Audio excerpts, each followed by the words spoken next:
The deafening explosion of the bank vault echoed through Yankton, South Dakota, as Florence Rutherford's world shattered before her eyes. It was May of 1878, and the 23-year-old heiress stood frozen in horror as masked robbers stormed the First National Bank, where her father, the bank's president, had brought her to discuss her inheritance. Now, as gunshots rang out and screams filled the air, Florence could only watch as the security of her privileged life crumbled like the bank's ornate plaster ceiling. "Father," Florence cried out, her gloved hands trembling as she knelt beside Benjamin Rutherford's motionless body. Blood blossomed across his fine waistcoat, staining the gold watch chain that had been a gift from her mother before her passing 3 years prior. Her father's eyes, once sharp and calculating, now stared vacantly at the frescoed ceiling. "Madam, you need to get back." A bank guard pulled her away as the robbers stuffed canvas sacks with stacks of bills and gold coins, including what Florence knew to be her family's substantial deposits. "That's my father, and our money." She struggled against the guard's grip, the feather in her expensive hat coming loose as she fought to return to her father's side. "Ain't nothing to be done for him now, miss. And those men got 6 shooters trained on anyone who moves." Florence ceased her struggle as the reality of her situation dawned. Her father, her only remaining parent and closest family, was dead. And from the way the robbers were emptying not just the general vault, but the private safety deposit boxes, including the one containing the Rutherford fortune, she was about to be penniless as well. When the dust settled hours later, Florence sat stiffly in the sheriff's office, her silk dress stained with her father's blood, her carefully styled chestnut hair falling loose around her shoulders. "I'm mighty sorry, Miss Rutherford," Sheriff Daniels said, removing his hat. "Your father was a respected man in this town, but I've got more bad news, I'm afraid." Florence raised her eyes, unsure how anything could be worse than what she'd already endured. "The bank examiners say your father's accounts were nearly empty. Seems he'd been making some questionable investments out in the mining territories. What those robbers took was mostly other folks' money, and with the bank being uninsured." He cleared his throat uncomfortably. "The creditors will be coming for the Rutherford estate, miss. Everything." "But that's impossible," Florence whispered. "We're one of the wealthiest families in Dakota Territory. We have investments, properties, all leveraged against bank loans from what the examiners can tell," the sheriff interrupted gently. "Your father was gambling big on those silver mines panning out. They didn't." Within a week, Florence watched from the street as auctioneers sold her family home and all its contents to pay her father's debts. Her beautiful dresses, her books, her mother's piano, all gone to strangers who circled like vultures, eager for a piece of the fallen Rutherford fortune. Florence clutched the small carpet bag containing her only remaining possessions, a change of clothes, her mother's wedding ring, and the $17 she'd managed to salvage from her personal accounts. The May sunshine felt mockingly bright as she stood on the boardwalk with nowhere to go. "You could always marry Harrington," suggested Mrs. Caldwell, one of her father's business associates' wives who had stopped to offer insincere condolences. "He's been sweet on you for years, and his lumber business is thriving." Florence stiffened. Gerald Harrington was 45, perpetually damp-handed, and had indeed been pursuing her since she turned 18. Her father had discouraged the match, believing she could do better than a mere lumber merchant. The irony wasn't lost on her now. "Thank you for your suggestion," Florence replied coldly, "but I believe I'll find my own way." Mrs. Caldwell sniffed. "Pride comes before a fall, Miss Rutherford, though in your case it seems the fall has already come." As the woman walked away, Florence felt hot tears threatening to spill. She had never learned any practical skills. What did a woman raised to be the wife of a wealthy man know about earning a living? Her education had consisted of French, watercolor painting, and how to properly pour tea, none of which would feed her now. The Western Union office across the street caught her eye. She had a distant cousin in Denver who might take her in, at least temporarily. It would cost precious coins from her dwindling funds, but she had no choice. The telegram she received in response the next day was brief, but devastating. Regret cannot accommodate. Stop family facing own financial difficulties. Stop. Wish you well. Stop. Florence sat on a bench outside the telegraph office, her carpetbag at her feet, and faced the brutal truth. She was entirely alone in the world. The daughter of Benjamin Rutherford, once the toast of Yankton society, had nowhere to go and no one to turn to. The Yankton Inn couldn't extend her credit beyond the week, and Florence found herself counting the remaining coins in her purse while studying the help wanted notices pinned outside the general store. Most were for ranch hands, miners, or blacksmiths' men's work. A few sought experienced cooks or housekeepers, women with skills Florence lacked entirely. One small notice, nearly hidden behind larger advertisements, caught her eye. Teacher wanted for small schoolhouse, 20 miles west of Yankton. Room and board provided. Inquire at Donovan's feed store. Florence had completed schooling at Miss Porter's School for Girls in Connecticut. While she had never considered teaching as a profession, ladies of her station simply didn't work. She was certainly educated enough to teach basic subjects to frontier children. With renewed purpose, she straightened her increasingly rumpled dress and made her way to Donovan's feed store, where a bell jangled as she entered. The smell of grain, leather, and tobacco assaulted her senses. "Can I help you, miss?" asked an older man with white whiskers, eyeing her fine clothes suspiciously. "I'm inquiring about the teaching position," Florence said, trying to sound confident despite her rising anxiety. The man, presumably Mr. Donovan, looked her up and down, taking in her silk dress, now showing signs of wear, her delicate hands that had never known labor, and the proud tilt of her chin. "You ever taught before?" "No, but I'm well educated. I attended Miss Porter's school in the East, and fancy Eastern education won't help much when you've got 30 farm kids of all ages in one room, and half of them would rather be helping with the harvest than learning their letters," he interrupted. "But Willow Creek's desperate. Last teacher left after the winter, and they need someone by month's end." He scribbled directions on a piece of paper. "Stage leaves tomorrow at dawn. Fares $2. Town council will interview you when you arrive."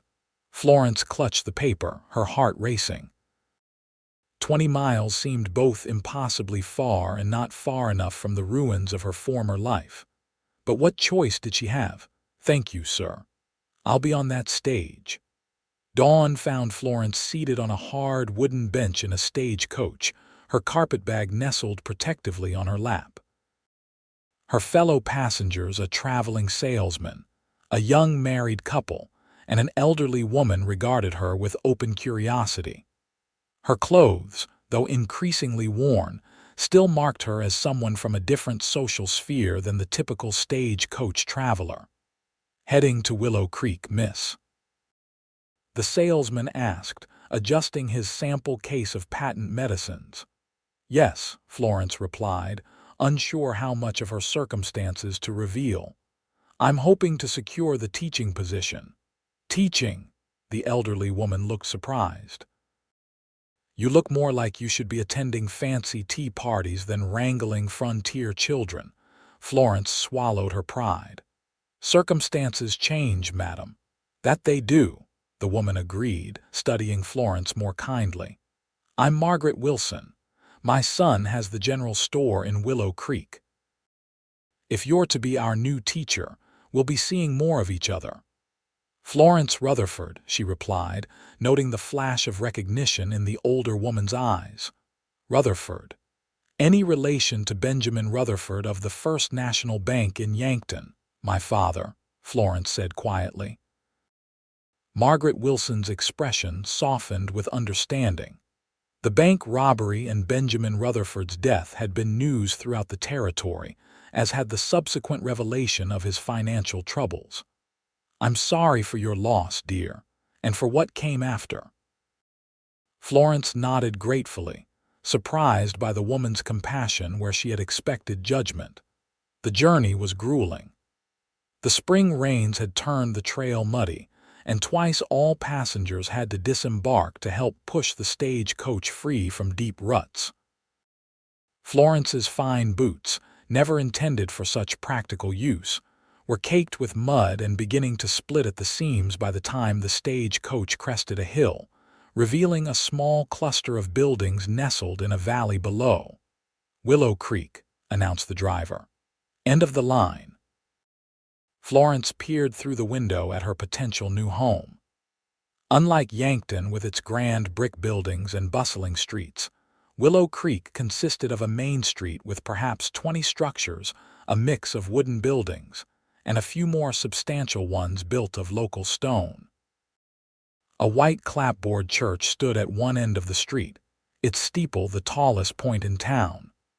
Near the center stood a two-story building that, based on the children playing in the yard, must be the schoolhouse.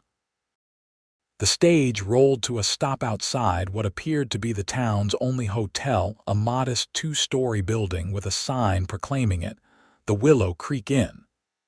Town council usually meets at the church on Sundays after services, Margaret Wilson informed her as they descended from the coach. "But I suspect Reverend Hayes will call them together sooner when he hears we've got a prospective teacher." Florence nodded, suddenly doubting her decision. The town was smaller than she'd imagined. The position likely paid less than she'd hoped, and her complete lack of teaching experience now seemed an insurmountable obstacle.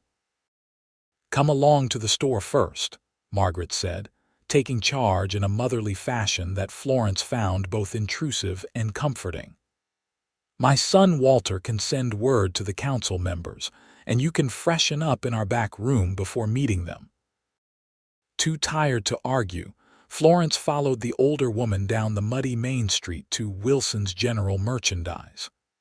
The bell above the door jangled as they entered, and a tall man with Margaret's same gray eyes looked up from where he was stocking shelves.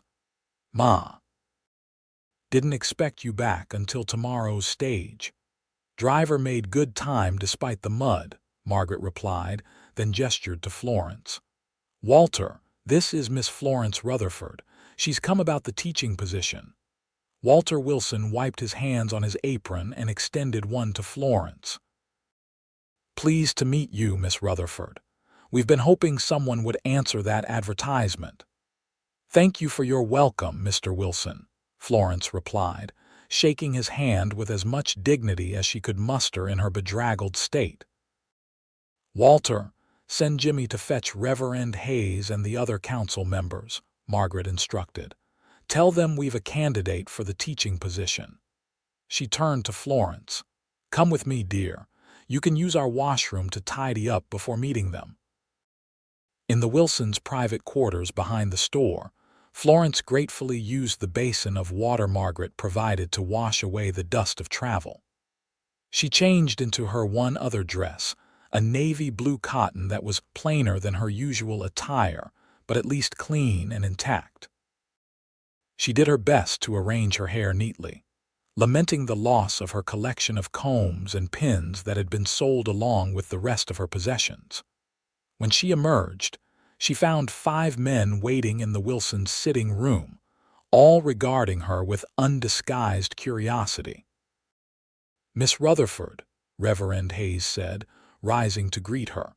He was a thin man with kind eyes behind wire-rimmed spectacles. "I'm Thomas Hayes, and these are our town council members, Dr. Charles Foster," Mr. George Miller, who runs the livery, Mr. Frank Simmons, who owns the sawmill, and Mr. Peter Campbell, who represents the farmers in the area.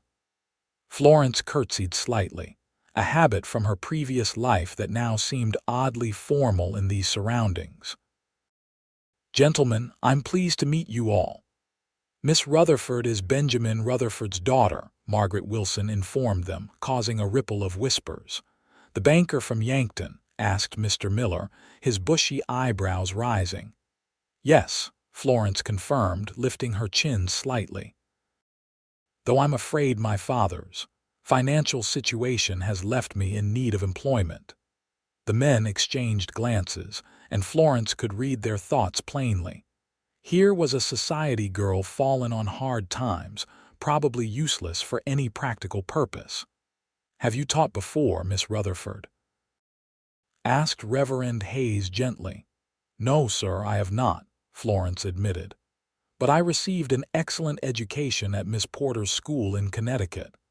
I'm proficient in literature, history, mathematics, French, and the natural sciences. I also play piano, though I notice you don't have one in your schoolhouse." "No, madam, we surely don't," chuckled Mr. Simmons. "Most of our young-uns need to learn their letters and figures so they can run their farms and businesses someday. Fancy subjects don't hold much use out here." Florence felt her face flush with embarrassment. Of course these frontier children wouldn't need French or poetry appreciation. What had she been thinking? "What Miss Rutherford means," interjected Margaret Wilson, "is that she's more than qualified to teach our children their basics, plus a bit extra for those who show promise." Reverend Hayes nodded thoughtfully. "The position pays $30 a month, with room and board provided in the small house behind the schoolhouse. Term begins in 2 weeks and runs until harvest, then resumes after for a winter session." Would those terms be acceptable? Florence quickly calculated. $30 monthly wouldn't allow for any luxuries, but it would keep her fed and housed far better than her prospects in Yankton. "Those terms are acceptable," she agreed, trying to sound confident rather than desperate. "There's one more thing, Doctor," Foster added, studying her hands soft and uncalloused. "Life here isn't like the city. The teacher's cottage needs repairs, the schoolhouse needs cleaning before term starts, and you'll be expected to maintain both yourself. Are you capable of such work?" For a moment, Florence felt the crushing weight of her inadequacy. She had never cooked a meal, never cleaned a floor, never so much as made her own bed. How could she possibly survive alone in a frontier town? But the alternative, returning to Yankton to throw herself on the mercy of Gerald Harrington or some other man willing to marry a penniless former heiress, was unthinkable. "I'm a quick learner, Dr. Foster," she said firmly. "Whatever I don't know, I can and will learn." The council members exchanged dubious glances, but Reverend Hayes smiled kindly. "I believe in giving people chances, Miss Rutherford. The position is yours if you want it." "I do," Florence replied, wondering even as she spoke if she was making a terrible mistake. "Then welcome to Willow Creek," Reverend Hayes said, extending his hand. "I'll show you to the teacher's cottage tomorrow morning. For tonight, I believe Mrs. Wilson has offered you a spare room." As the council members filed out, offering polite but reserved congratulations, Florence sank into a chair, overwhelmed by the swift change in her circumstances. A week ago, she had been Miss Florence Rutherford, heiress and socialite. Now she was the new schoolteacher of Willow Creek, a woman with no practical skills facing a job she had no idea how to perform. "It'll be all right, dear," Margaret Wilson said, patting her shoulder. "The children here are good at heart if a bit wild, and the town will support you." Florence mustered a smile, but inside she felt only dread. How would she face a classroom of students when she had never worked a day in her life? The teacher's cottage, as Florence discovered the next morning, could generously be described as rustic. The small two-room structure behind the schoolhouse consisted of a main room combining kitchen and living space, plus a tiny bedroom. A hand pump outside provided water, and an outhouse stood a short distance away. The roof leaked in 3 places, evidenced by buckets strategically placed to catch drips. Several window panes were cracked, and a family of mice had clearly made themselves at home in her absence. "It needs some attention," Reverend Hayes acknowledged, watching Florence's face carefully. The last teacher, Miss Jenkins, left rather suddenly after winter. Said she couldn't stand another Dakota Territory blizzard. Florence surveyed the dusty, neglected space, trying to imagine living here after a lifetime in her father's mansion with its 4 fireplaces, indoor plumbing, and staff of servants. "It will be fine once I've cleaned it," she said with more conviction than she felt. "When can I expect my belongings to arrive?" Reverend Hayes looked confused. "Your belongings?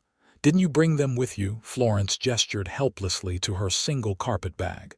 "This is all I have now." Understanding dawned in the Reverend's kind eyes. "I see.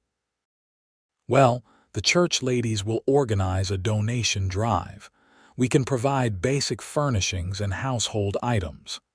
"That's very generous," but Florence stopped herself before pride could ruin her only chance at independence. "Thank you. That would be most appreciated." After Reverend Hayes departed, promising to send help, Florence stood alone in what was now her home. Sunlight streamed through the dirty windows, illuminating dust motes dancing in the air. The silence felt oppressive after a lifetime of bustling household activity. "Well," she said aloud to the empty room, "I suppose I should start cleaning." She located a broom in a corner and tentatively began sweeping, raising more dust than she cleared. After 10 minutes, her arms ached and she'd barely cleared a small patch of floor. How did housemaids make it look so easy? A knock at the open door startled her. A tall man with broad shoulders stood in the doorway, hat in hand. The sun behind him cast his face in shadow, but she could make out a strong jaw covered in light stubble. "Miss Rutherford. Reverend Hayes sent me to fix your roof." His voice was deep and held a hint of amusement, though at what, Florence couldn't tell. "Oh, yes, thank you, Mr. Pratt. Isaac Pratt." He stepped inside, allowing Florence to see him clearly. He appeared to be in his early 30s, with sun-bronzed skin, light brown hair that curled slightly where it was too long at the collar, and the most startling blue eyes she had ever seen. Unlike the gentlemen of Yankton who wore fine suits and bowler hats, Isaac Pratt wore a simple cotton shirt with the sleeves rolled up, revealing muscular forearms, denim trousers, and well-worn boots. A leather tool belt hung at his waist. "My ranch is just outside town," he explained, gesturing vaguely westward. "I help out with repairs when needed. The Reverend mentioned you were in dire straits." Florence bristled slightly at being described as in dire straits, though she couldn't deny the accuracy. "The cottage needs some attention, yes." Isaac surveyed the room, his experienced eyes cataloging all that needed fixing. "Roof's the priority before it rains again. Then those windows. The stove looks sound, but the chimney likely needs cleaning." He glanced at her broom and the pathetic patch of clean floor. "You ever swept before, Miss Rutherford?" Florence felt her cheeks burn. "Is it that obvious?" To her surprise, Isaac didn't laugh or mock her. He simply nodded. "Sweeping's a skill like any other. You're pushing too hard and lifting the broom too high. Makes the dust fly everywhere instead of gathering it." He demonstrated, his large hands guiding the broom in smooth, controlled movements that efficiently collected the dust rather than dispersing it. "See." Long, steady strokes, keeping the broom close to the floor. Florence tried to mimic his technique, feeling awkward and incompetent. After a few attempts under his watchful eye, she managed to sweep a small area without creating a dust storm. "There you go," he approved. "You'll have it mastered before long." He returned his hat to his head. "I'll start on that roof now. Got my tools and some shingles in my wagon." As he turned to leave, Florence called after him, "Mr. Pratt, thank you for not laughing at my ineptitude." He paused in the doorway, those striking blue eyes meeting hers. "Everyone's got to learn sometime, Miss Rutherford. No shame in that." With a slight tip of his hat, he was gone. The rhythmic sound of Isaac working on the roof became the backdrop to Florence's cleaning efforts.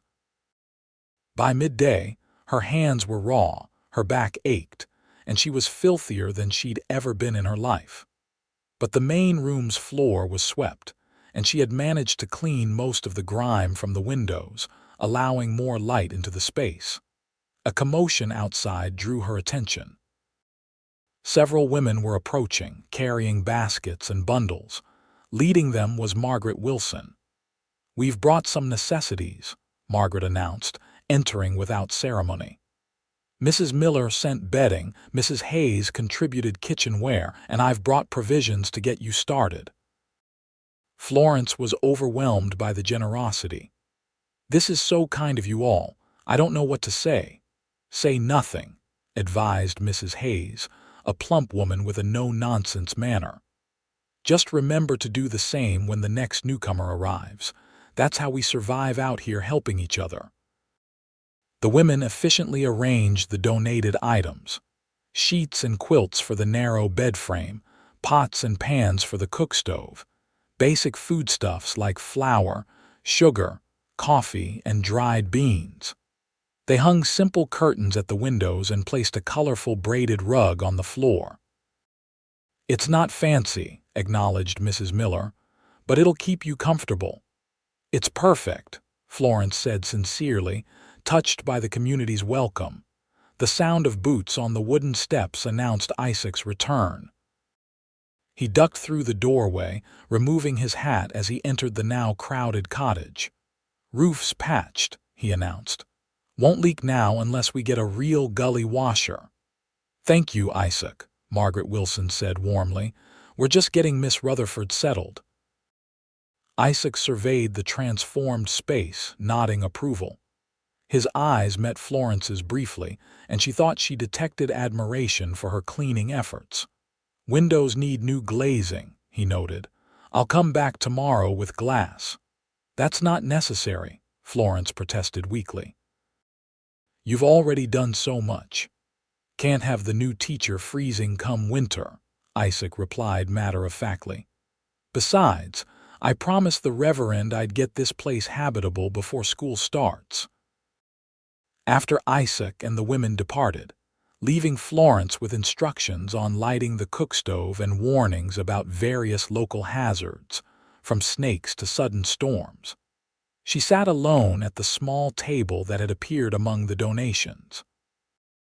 The cottage, while still humble, now felt like a potential home rather than an abandoned shack. She opened her carpet bag and carefully removed her few possessions. Her mother's wedding ring she placed in a small dish on the bedside table. Her spare handkerchiefs went into a drawer.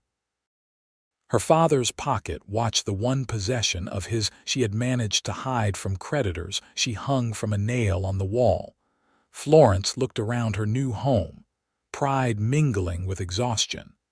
She had done physical labor today for the first time in her life. Her hands were red and sore, her muscles ached, and her fine dress was beyond salvaging. But she had begun to transform this neglected cottage with her own efforts. It was a small victory, but right now, Florence would take any victory she could get. The next 2 weeks passed in a blur of preparations. Each day brought new challenges as Florence struggled to learn basic domestic skills that most frontier women mastered in childhood. She burned her first 3 attempts at biscuits, nearly set her sleeve on fire while lighting the cookstove, and discovered that laundry was far more complex and backbreaking than she had ever imagined. But each day also brought small triumphs. A successfully prepared meal, a clean and organized living space, and gradually increasing confidence in her ability to survive on her own. Isaac Pratt became a regular presence, arriving each morning to work on some aspect of the cottage or schoolhouse repairs. He never commented on her obvious lack of practical skills, but quietly demonstrated, when he saw her struggling, showing her how to bank the cookstove fire at night, how to identify which wild berries were safe to eat, how to secure the windows against the powerful prairie winds. "Why are you helping me so much?" Florence asked him one afternoon as he installed a shelf in her kitchen area. "Surely you have your own ranch to tend to." Isaac continued his work, measuring carefully before answering. "Neighbors help neighbors out here. It's how we all survive." "But your ranch must need attention." "It does," he agreed, positioning the shelf bracket. "But my foreman can manage for a few hours while I'm in town." "You have a foreman?" Florence asked, surprised. She had assumed Isaac ran a small homestead, not an operation large enough to employ others. He nodded, hammering a nail with precise strokes. "The Double P is 5,000 acres, runs about 300 head of cattle, can't manage that alone." Florence reassessed her understanding of Isaac Pratt. Not a simple handyman or small-time rancher, but a substantial property owner, perhaps one of the most prosperous men in the area. "Then I'm especially grateful for your time," she said. "I know how valuable it must be." Isaac paused, those striking blue eyes meeting hers. "Everyone deserves a chance to start over, Miss Rutherford." There was something in his tone, a personal understanding of what it meant to rebuild a life that made Florence wonder about his own story. But before she could inquire, he returned to his work, and the moment passed. The day before school was to begin, Florence stood in the schoolhouse, surveying her domain. The one-room building had been thoroughly cleaned, with fresh chalk for the blackboard, mended benches for the students, and new readers donated by the church. Her small desk at the front held the attendance book, a bell to call students to order, and lesson plans she had painstakingly prepared based on the previous teacher's notes and her own education.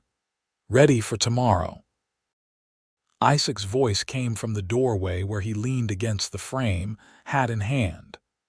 "As ready as I'll ever be," Florence replied, nervousness evident in her voice.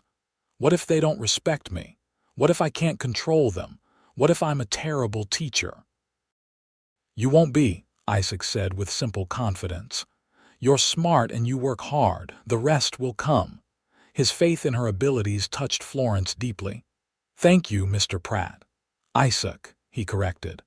"After all the repairs we've done together, I think we can use first names, don't you?" Florence smiled. "Isaac, then, and I'm Florence." "I know who you are," he said, a hint of something warm in his voice. "Listen, I've been meaning to show you something. Got time for a short ride before sundown?" Curiosity piqued. Florence nodded. "Let me get my shawl." Outside, Isaac helped her onto his wagon, a well-maintained vehicle pulled by two matching bay horses. As they left town, Florence felt a mixture of trepidation and excitement. She had rarely been alone with a man who wasn't a relative or a suitor formally calling at her home. Yet she felt oddly comfortable with Isaac, despite or perhaps because of how different he was from the men of her previous social circle. They traveled for about 15 minutes, the wagon eventually turning onto a smaller trail that led to a clearing surrounded by cottonwood trees. A small creek bubbled nearby and wildflowers dotted the lush grass. "What is this place?" Florence asked as Isaac helped her down from the wagon. "Part of my property," he explained, guiding her toward a flat, cleared area near the creek. "But I thought it might serve another purpose." As they reached the clearing, Florence noticed freshly turned earth in neat rows, with small wooden markers at intervals. "A garden?" she asked, puzzled. Isaac nodded, looking slightly embarrassed for the first time since she'd met him. "Thought you might want one. Can't live on store-bought provisions alone out here. A good garden will save you money and give you fresh vegetables through summer and preserves for winter." Florence stared at the prepared soil, speechless. The work represented hours of labor digging, clearing rocks, preparing the ground, all done without her knowledge. "I've never gardened," she admitted softly. "I wouldn't know where to begin." Isaac reached into his pocket and pulled out several small paper packets. "Seeds," he explained. "Beans, peas, corn, carrots, tomatoes. Easy crops to start with," he gestured to the creek. "Water source right here. Soil's good, and it's close enough to town that you can walk out most evenings to tend it." "But why would you do this for me?" Florence asked, genuinely perplexed by his generosity. Isaac looked at her directly, no pretense or artifice in his expression. "Everyone needs roots, Florence, a place to belong, something to nurture and watch grow." He held out the seed packets. "Grow with me." The simple phrase struck Florence to her core. In those 3 words, Isaac offered not just seeds and soil, but partnership, possibility, and a future she could build with her own hands. "I don't know how," she whispered, honesty overcoming pride. "I'll teach you," he promised. "Same as you'll teach those children their letters." We all have something to learn and something to give. Florence took the seed packets, their weight insignificant in her hands, yet somehow monumentally important. "Thank you, Isaac." He nodded, that slight smile warming his features. "We'll plant the first seeds this weekend, after you've settled into teaching. For now, I just wanted you to see it to know it was waiting." As they rode back to town in the fading light, Florence felt something she hadn't experienced since before her father's death. Hope. Not the desperate hope of mere survival, but the nurturing hope of potential growth and new beginnings. Her first day of teaching dawned bright and clear. Florence awoke early, donning her navy dress, now neatly mended and her only professional attire, and securing her hair in a simple but tidy arrangement. After a breakfast of coffee and toast, one of the few meals she could prepare with confidence, she made her way to the schoolhouse, arriving well before the 8 o'clock bell. Heart pounding, she stood on the steps as farm wagons and children on foot began arriving. Some students looked curious, others wary, and a few openly hostile at the prospect of a new teacher. At precisely 8, Florence rang the bell. 26 children ranging from 6 to 16 years of age filed into the schoolhouse, taking seats according to age, the youngest at the front. "Good morning," Florence began, forcing confidence into her voice. "I am Miss Rutherford, your new teacher." A freckle-faced boy of about 12 raised his hand immediately. "Yes," Florence acknowledged him. "Are you the banker's daughter from Yankton?" "The one whose pa lost all his money and got shot." Florence felt blood rush to her face as whispers erupted around the room. News traveled fast in frontier communities, and clearly her story had preceded her. "I am from Yankton," she confirmed, deciding honesty was the best approach. "And yes, my father was Benjamin Rutherford.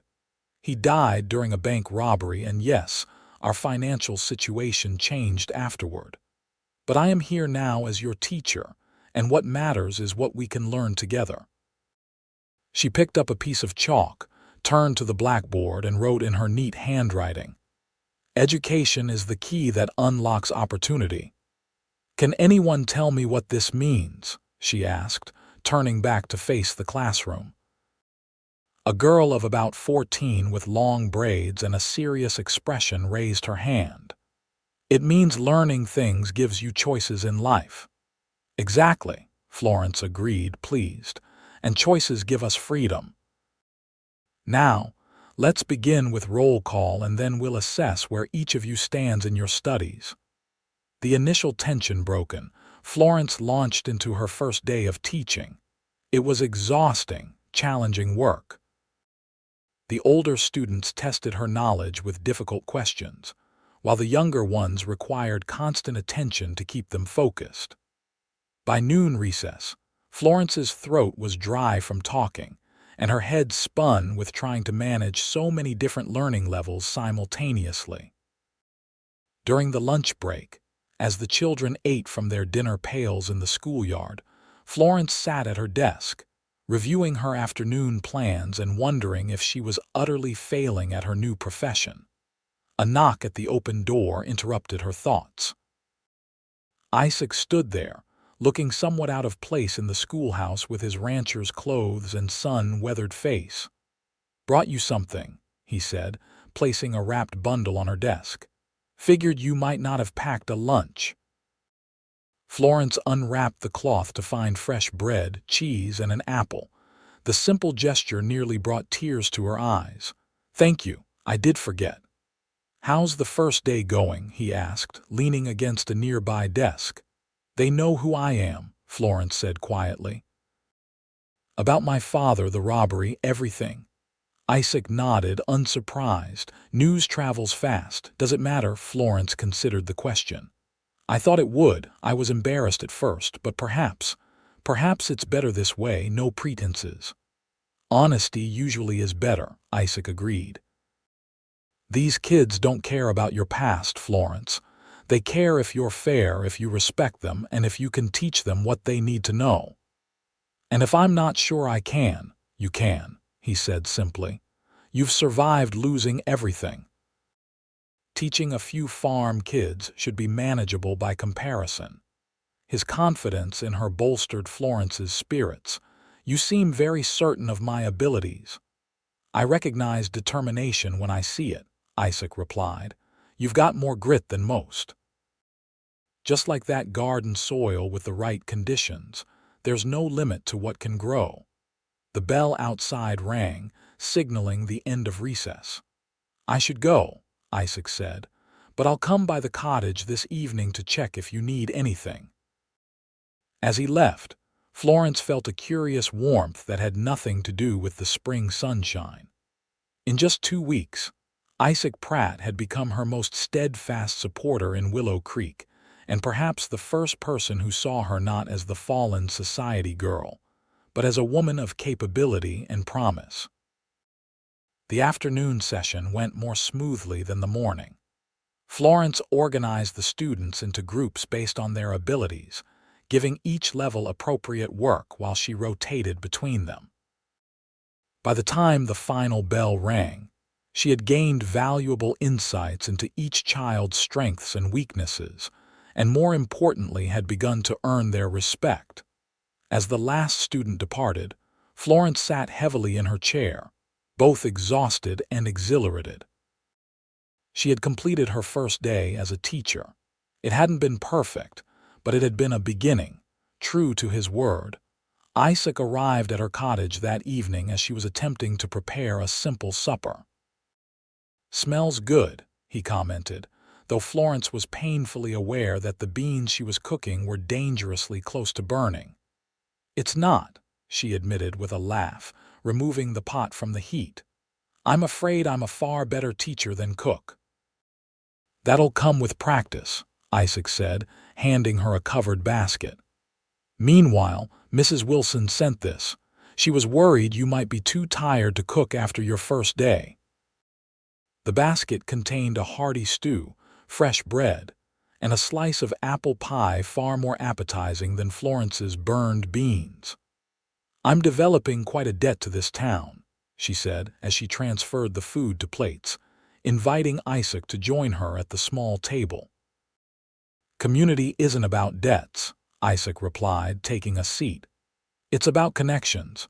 You'll give back in your own ways." Over supper, Florence recounted her first day of teaching, the challenges, the small victories, the children who would need extra attention. "There's so much to learn," she concluded. "Not just for them, but for me." That's life, Isaac agreed. Always something new to figure out. He hesitated, then added, "Speaking of which, if you're not too tired Saturday, we could plant that garden. Weather's perfect right now." "I'd like that," Florence said, surprised by how much she meant it. The garden represented something important, a commitment to staying, to building a life here, to literally putting down roots. Saturday dawned clear and mild, ideal for gardening. Florence met Isaac at the edge of town, and they walked together to the creekside plot he had prepared. "First rule of gardening," Isaac explained as they reached the cleared ground, "is to understand your soil and your seasons. Here in Dakota Territory, we have rich soil but a short growing season. That means we choose crops carefully and make the most of the warm months." He showed Florence how to plant each type of seed at the correct depth and spacing, demonstrating first, then watching as she tried. Her city-soft hands soon bore smudges of dirt, but she found the work oddly satisfying, connecting her to the earth in a way her previous life never had. "My mother would be horrified," Florence laughed, holding up her soil-stained hands. "She always insisted a lady's hands should be spotless and soft."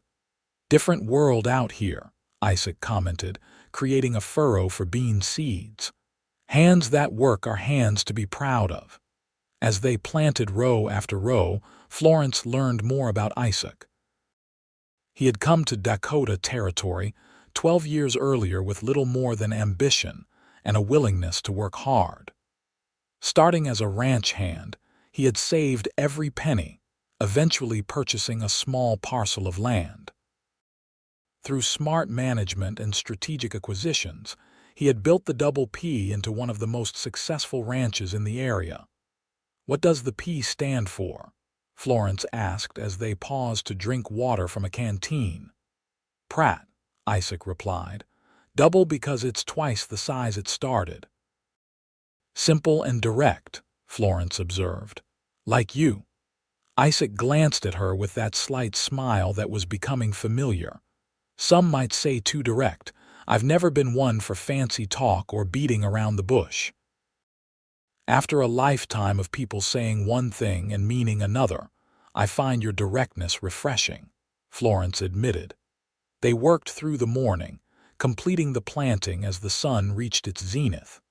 Standing back to survey their accomplishment, Florence felt an unexpected surge of pride. The neat rows of freshly planted soil represented possibility, sustenance, and a future she was actively creating. "Now what?" she asked, wiping sweat from her brow. "Now we water," Isaac said, handing her a bucket. "And then we wait, and water again, and weed, and wait some more." Gardening teaches patience. "Something I've had little practice with," Florence acknowledged as they carried water from the creek to the newly planted rows. "You'll learn," Isaac assured her, "just like you're learning to teach and cook and everything else." After the garden was thoroughly watered, they sat in the shade of a cottonwood tree, sharing the lunch Margaret Wilson had packed for them: cold chicken, bread, and apple turnovers. "Why did you really do this for me?" Florence asked, the question that had been lingering since he first showed her the garden. "Prepare this plot, help me plant it. It's far beyond neighborly kindness." Isaac was quiet for a moment, his blue eyes focused on the distant horizon. "I know what it's like to start over with nothing," he finally said. "When I first came here, I was running from a past I wanted to forget. Had no family, no friends, no real skills except a willingness to work until I dropped. A local rancher gave me a chance, taught me the cattle business. Without his help, I'd never have built what I have now." "So you're paying it forward," Florence surmised. "Partly," Isaac agreed, "but also—" He hesitated, uncharacteristically uncertain. "I admire what you're doing, Florence. Most women from your background, facing what you faced, would have married the first willing man with money rather than strike out on their own." "I had offers," Florence admitted. "None appealing." Yet here you are, learning to be a teacher, to keep a house, to grow food, all things you never had to think about before. It takes courage. Or desperation, Florence said wryly. Maybe both, Isaac acknowledged with a smile. Either way, I find it. He paused, seemingly searching for the right word. Impressive. The simple compliment warmed Florence more than elaborate flattery ever had. In her previous life, men had praised her beauty, her grace, her accomplishments in the drawing room. None had ever expressed admiration for her character or resilience. Thank you, she said simply. Though I'm not sure I deserve such praise just for surviving. Surviving is the first step, Isaac replied. Thriving comes next. This garden, he gestured to the newly planted rose, is part of thriving. As they packed up their tools and prepared to return to town, Florence looked back at the garden plot, her garden now, and felt a sense of ownership and possibility she had never experienced before. Her father's wealth had provided her with many things, but nothing she had truly created herself. I'll come check on it tomorrow, she promised, and water it. Good, Isaac approved. A garden needs regular attention. Miss a few days and the weeds take over. Like teaching, Florence observed. Miss a few lessons and the students fall behind. Exactly. Life's mostly about showing up consistently, I've found. As they walked back toward town, Florence realized Isaac had been doing exactly that since her arrival, showing up consistently to help, guide, and encourage her. The thought made her smile. The weeks that followed fell into a pleasant rhythm. Weekdays were devoted to teaching, with Florence gradually gaining confidence in the classroom. Her students, initially wary of the fancy lady from Yankton, began to respond to her genuine interest in their progress and her willingness to adapt lessons to their practical needs. Evenings were spent preparing for the next day's lessons, improving her cooking skills, with occasional assistance from Margaret Wilson, and tending to her small home. Twice weekly, she visited her garden, delighting in each tiny sprout that emerged from the soil. Isaac often joined her there, offering guidance on weeding and watering while sharing stories of his early days in the territory. Sundays brought church services, where Florence's clear soprano voice was welcomed in the choir, followed by community gatherings where she gradually found acceptance among the townspeople. As May turned to June, the garden flourished under their combined care. The first tender lettuce leaves and radishes were harvested, providing Florence with a satisfaction she had never known before, eating food she had grown with her own hands. It tastes better when you've grown it yourself, doesn't it? Isaac observed one evening as they sat by the garden, sharing a simple meal that included fresh greens. Everything does, Florence agreed. Food, accomplishments, even relationships. The things we work for mean more. Isaac looked at her thoughtfully. You've changed since you arrived. Have I? Florence asked, though she knew it was true. Her hands were no longer soft and smooth but showed evidence of honest work. Her skin had tanned slightly from time outdoors. Her posture, while still graceful, had lost some of its rigid formality. You move differently, Isaac explained. More purposefully, like someone who knows what they're doing and why. I'm learning, Florence acknowledged, though I still have so far to go. Don't we all? Isaac replied with a small smile. That's the point of living, continuous growth.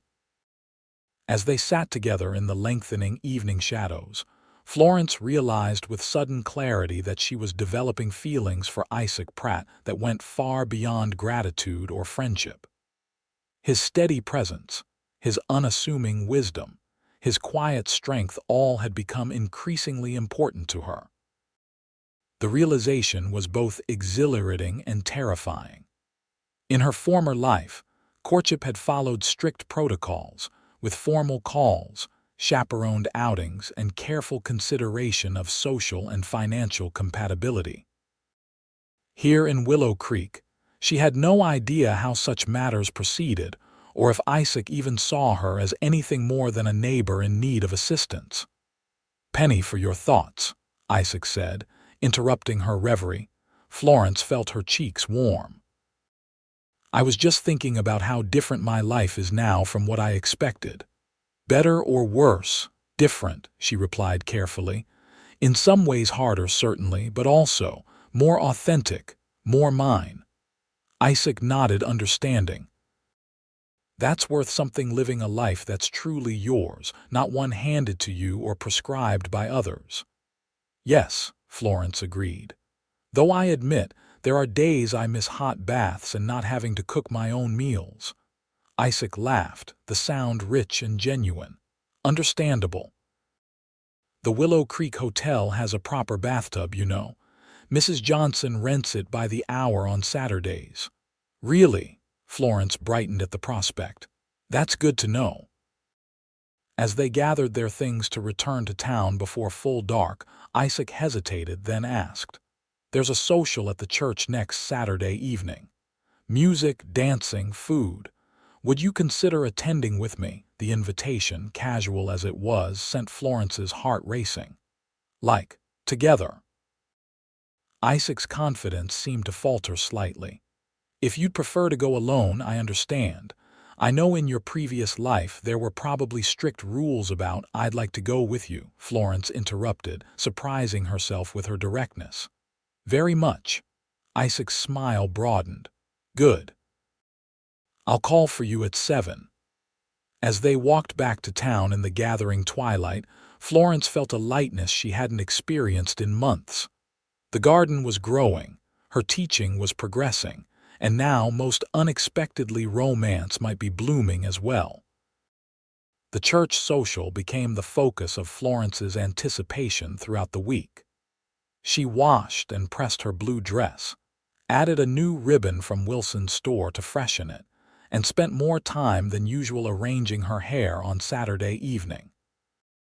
Isaac arrived promptly at 7, wearing clean trousers and a pressed white shirt with a string tie, clearly his best attire.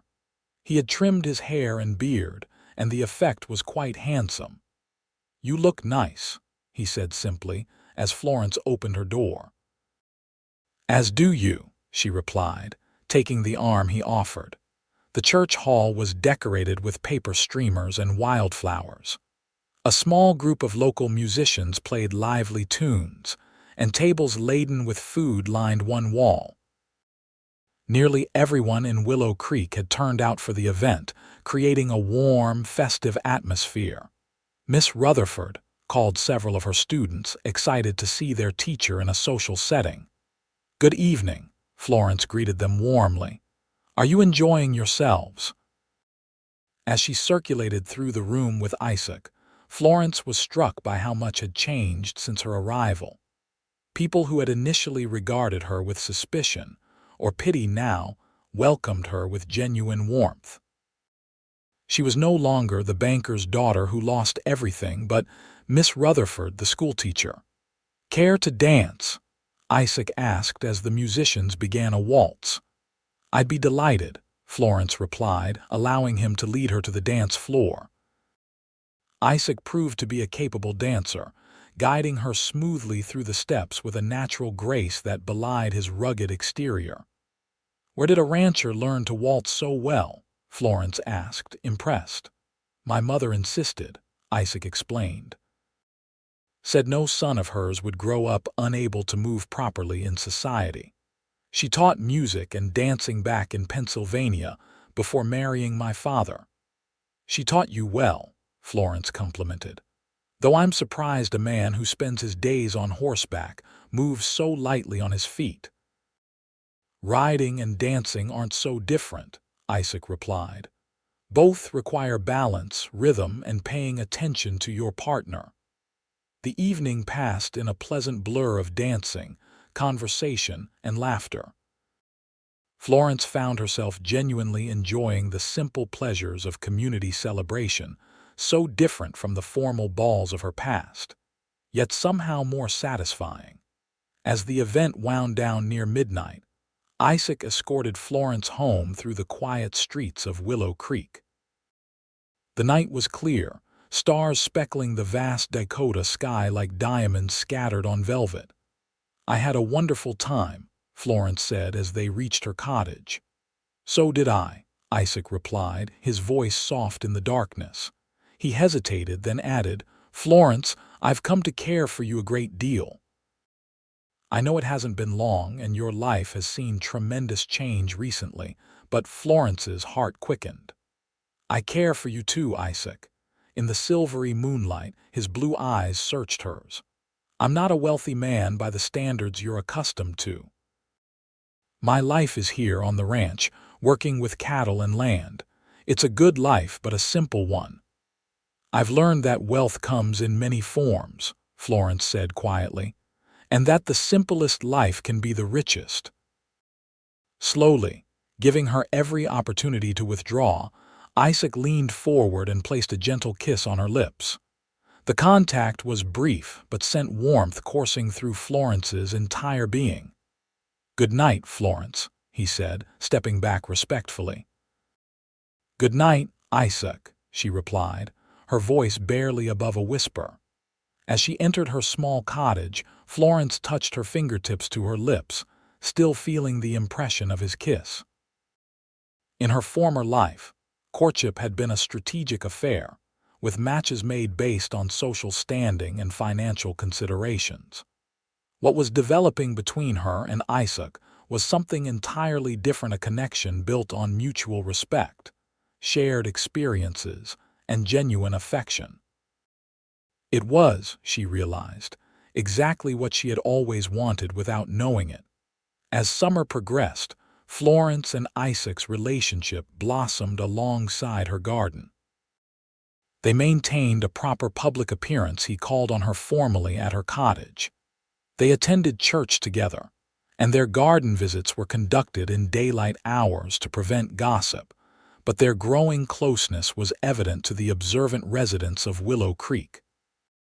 July brought intense heat and the first substantial harvest from the garden. Tomatoes ripened on the vine, beans hung heavy on their stalks, and the corn grew tall. Florence learned to can vegetables under Margaret Wilson's tutelage, preparing for the winter months ahead. "You're planning to stay, then?" Margaret asked as they sealed jars of green beans one afternoon. "Yes," Florence confirmed, realizing she had made the decision without consciously thinking about it. "Willow Creek has become home." Margaret nodded approvingly. "Good. The children need stability in their schooling, and certain ranchers need stability in their personal lives." Florence blushed at the older woman's knowing look.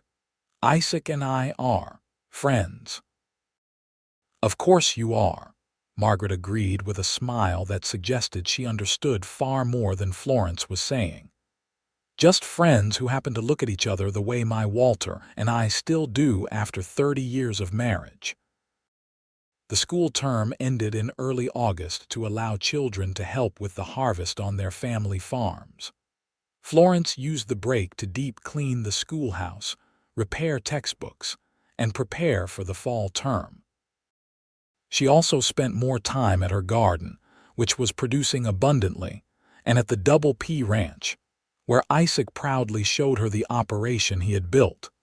The ranch impressed Florence with its size and efficiency. A main house, modest but well-built, stood surrounded by barns, corrals, bunkhouses for the ranch hands, and outbuildings. Cattle grazed on the rolling grasslands that stretched as far as the eye could see. "You've built something remarkable here," Florence told Isaac as they sat on his front porch one evening, watching the sunset paint the prairie in gold and crimson. "It's been my life's work," he acknowledged. "Though lately I've been thinking it would be nice to have something more than just the ranch to come home to." The implication hung in the air between them, neither ready to address it directly but both aware of where their relationship was heading. August turned to September, bringing cooler temperatures and the resumption of school. Florence's second term as teacher went more smoothly than the first, her confidence having grown along with her experience. The children returned eager to learn, and Florence found genuine joy in witnessing their progress. One crisp October afternoon, as Florence was dismissing her students, she looked up to see Isaac waiting outside the schoolhouse, his expression unusually serious. "Is everything all right?" she asked once the last child had departed. "I need to show you something," he replied, offering his hand to help her into his wagon. They rode in companionable silence out of town, but instead of heading toward their garden or his ranch, Isaac took a different trail, one Florence hadn't traveled before. "Where are we going?" she asked, curiosity piqued. "You'll see," he answered enigmatically. After about 20 minutes, they crested a hill, and Isaac drew the horses to a stop. Below them lay a lovely valley, sheltered by hills on 3 sides with a creek winding through it. The autumn sunlight bathed the scene in golden light, highlighting the vibrant colors of changing leaves. "It's beautiful," Florence breathed. "Is this part of your ranch?" Isaac nodded. "The newest section. I purchased it last month." He helped her down from the wagon and led her to a flat area overlooking the creek. "I thought this might be a good place for a house." Florence looked at him questioningly. "Are you planning to move from your current home?" "That depends," Isaac said, his voice suddenly uncertain. He reached into his pocket and withdrew a small object which he held tightly in his fist. "Florence, when you came to Willow Creek, I thought you were just another Eastern lady who wouldn't last a season. I've never been happier to be wrong." He opened his hand, revealing a simple gold ring set with a small but perfectly clear diamond. "I love you, Florence. I love your determination, your courage, your willingness to learn and grow. I love the way you've embraced this life that was thrust upon you and made it your own. I want to build a home with you here in this valley. I want to wake up beside you every morning and fall asleep next to you every night. I want to plant gardens and raise children and grow old together." Florence felt tears welling in her eyes as Isaac continued. "I know I'm not the kind of husband you were raised to expect. I'm not a banker or a lawyer or a man who moves in high society. I'm just a rancher who loves his land and the woman standing before him. But if you'll have me, I promise to spend every day trying to make you happy."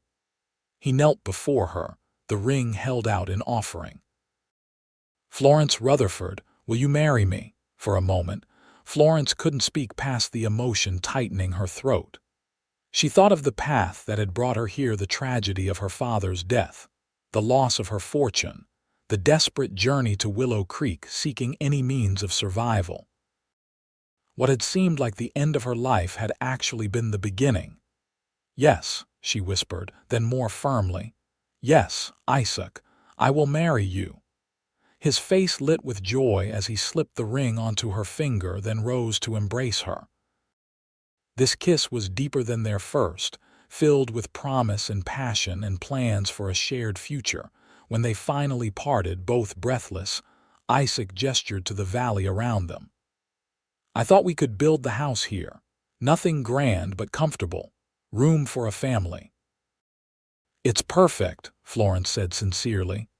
"Though I would be equally happy in a sod house if it meant sharing it with you." Isaac laughed. "No need for that. I can afford proper timber." He grew more serious.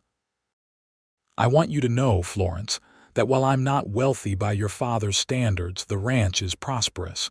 You'll never want for anything essential." "The only essential thing I want is you," Florence replied. "Everything else is just decoration." They spent the remainder of the afternoon planning their future home, walking the property to select the exact building site, discussing where gardens would be planted, and imagining children playing along the creek banks. As the sun began to set, they reluctantly returned to the wagon for the journey back to town. "When would you like to be married?" Isaac asked as they drove. "As soon as can be properly arranged," Florence replied without hesitation. though we should observe some formalities. Announcements in church, proper invitations for the townspeople. Reverend Hayes could publish the banns this Sunday, Isaac suggested. 3 weeks of announcements, then a ceremony in early November. Perfect, Florence agreed, her heart full. That gives us time to prepare. News of their engagement spread rapidly through Willow Creek, met with general approval, and only a minimum of gossip about the former society girl marrying the local rancher. Margaret Wilson immediately took charge of wedding preparations, organizing a committee of church ladies to ensure the event would be memorable. Nothing too elaborate, Florence insisted when Margaret presented initial plans. I've had enough of ostentation in my previous life. Something simple and meaningful would be far better. The weeks leading to the wedding passed in a flurry of activity. Florence continued teaching, while Isaac began construction on their new home, determined to have at least the basic structure complete before winter set in.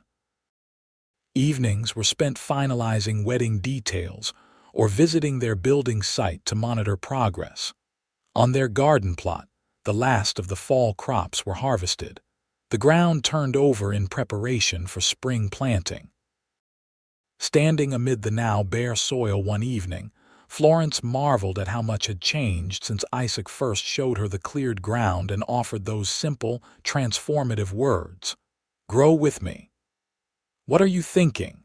Isaac asked, noticing her contemplative expression. "About how far I've come," she replied, "how much I've learned, how different my life is from what I imagined a year ago." "Regrets?" he asked, a hint of worry in his tone. Florence shook her head emphatically. "None.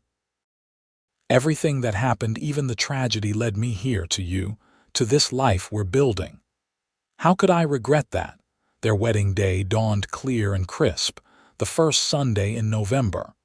The church was decorated with autumn foliage, dried flowers, and candles. Every resident of Willow Creek, and many from surrounding farms and ranches, packed the small building to witness the union of the schoolteacher and the rancher. Florence wore a new dress of deep blue silk, her one concession to pre-wedding extravagance, ordered from a dressmaker in Yankton. Her hair was arranged simply but elegantly, adorned with small white flowers from Margaret's greenhouse. As her father was not present to give her away, Reverend Hayes offered to escort her down the aisle, an offer Florence gratefully accepted. Isaac waited at the altar, looking handsome and slightly nervous in a new black suit. His face transformed with wonder and love as Florence appeared at the church entrance on the Reverend's arm. The ceremony was brief but meaningful, traditional vows spoken with genuine conviction by both bride and groom. When Reverend Hayes pronounced them husband and wife, Isaac's kiss was restrained but tender, mindful of their audience yet unmistakably passionate. The celebration afterward in the church hall featured music, dancing, and a feast contributed by nearly every household in the community. Florence was struck by the genuine warmth and generosity surrounding them, so different from the calculated social maneuvering of her previous life. "Happy, Mrs. Pratt," Isaac murmured as they danced their first waltz as husband and wife. "Completely, Mr. Pratt," Florence replied, savoring her new name and identity. "Though I expect the children will continue to call me Miss Rutherford until they adjust. They'll adapt," Isaac assured her. "Children are resilient that way. Speaking of children," he added with meaningful emphasis. Florence blushed. "I would very much like to have a family with you, Isaac." "Good," he replied with a smile that made her heart quicken. "Because I've built 3 extra bedrooms in our new house, just in case." As the celebration continued around them, Florence reflected on the journey that had brought her to this moment. The devastating loss of her father and fortune had seemed like the end of everything, yet had actually been the beginning of a far richer life than she could have imagined. She had lost wealth, but gained purpose. Lost status, but gained respect earned through her own efforts. Lost a life of leisure, but gained the satisfaction of meaningful work. And most importantly, she had found Isaac a man who valued her for her character rather than her social position, who had seen potential in her when she couldn't see it herself. When they finally departed the reception amid cheers and well wishes, Isaac drove Florence not to her teacher's cottage but to their new home in the valley. Though not entirely complete, the main portions of the house kitchen, living area, and master bedroom were finished enough for habitation. "Welcome home," Isaac said as he lifted Florence from the wagon and carried her across the threshold of their house. Lanterns had been lit throughout, casting a warm glow over the simple but well-crafted furnishings. "It's wonderful," Florence breathed, taking in the spacious main room with its large stone fireplace, the kitchen with its new cookstove, and glimpses of other rooms still under construction. "It will be even better when completely finished," Isaac promised. "But I wanted us to begin our married life in our own home, not in temporary accommodations." "It's perfect," Florence assured him, meaning it completely. The house, like their relationship, was a work in progress, solid in foundation but with many details yet to be added over time. Later, as they lay together in their new bedroom, the intimacy of marriage having been tenderly consummated, Florence rested her head on Isaac's chest, listening to his steady heartbeat. "I never expected to find this kind of happiness," she confessed softly. "When my father died and I lost everything, I thought my life was over. I came to Willow Creek out of desperation, with no real hope beyond survival." Isaac stroked her hair gently. "Sometimes the best things grow from the harshest conditions, like wildflowers after a prairie fire." "Or a garden planted in unfamiliar soil," Florence added, thinking of their first joint project. "Exactly," Isaac agreed. "We'll plant a larger garden here in spring, and an orchard too eventually. Apple trees take years to bear fruit, but they're worth the wait." "Like building a good life," Florence observed. "It doesn't happen overnight, but day by day, choice by choice." "And we have all our days ahead of us to build it together," Isaac murmured, pulling her closer. As Florence drifted toward sleep in her husband's arms, she felt a profound sense of gratitude for all that had transpired, even the painful parts. Every step of her journey had led her here, to this man, this home, this life of purpose and love. She had lost a fortune but gained a future far more valuable than any inheritance. The years that followed brought both challenges and joys. Florence continued teaching until the birth of their first child, a son they named Benjamin Isaac, after her father and his. The Double P Ranch prospered under Isaac's management, eventually becoming one of the largest cattle operations in the territory.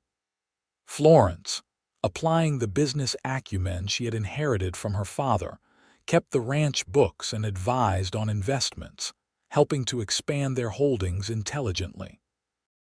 Their valley home grew along with their family. A daughter, Margaret Rose, joined them 2 years after Benjamin, followed by twins, a boy and girl named William and Elizabeth, 3 years later. The house expanded to accommodate their growing family, with Isaac adding rooms and outbuildings as needed. The garden that had been their first joint project was replicated on a larger scale beside their home, providing abundant food for their table and teaching their children the satisfaction of working the soil.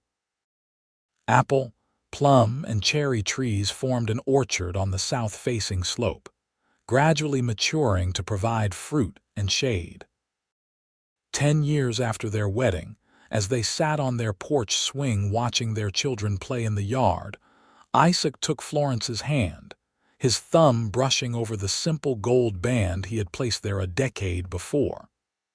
"Any regrets?" he asked, echoing the question he had posed before their marriage. About leaving behind your wealthy life for this. Florence looked at their home, not grand by Eastern standards, but comfortable and filled with love. She observed their healthy, happy children, products of a marriage built on mutual respect and affection rather than social advantage. She considered the community they had helped build, the lives she had influenced as a teacher, the prosperity they had created together through honest work. "Not one," she replied truthfully. "What I had before wasn't real wealth. It was just money. This," she gestured to encompass their home, family, and life together. "This is true abundance." Isaac's smile, still capable of making her heart quicken after 10 years of marriage, was tender as he pulled her close. "When I prepared that first garden plot and asked you to grow with me, I never imagined how much we would both flourish." "The best growth happens when we're planted in the right soil," Florence replied, leaning into his embrace, "and nurtured with love." As the Dakota sunset painted the sky in brilliant hues, Florence Rutherford Pratt, once the privileged daughter of a banker, now a ranch wife, mother, and respected community member, reflected on the miraculous journey that had brought her here. She had lost everything that once defined her, only to discover that what truly mattered couldn't be bought or sold, only cultivated through time, effort, and love. Like the garden Isaac had given her, her life had transformed from barren soil to abundant harvest. And they continued to grow together, season after season, their roots entwined, their branches reaching skyward, a testament to the power of new beginnings and the enduring strength of love planted in fertile ground.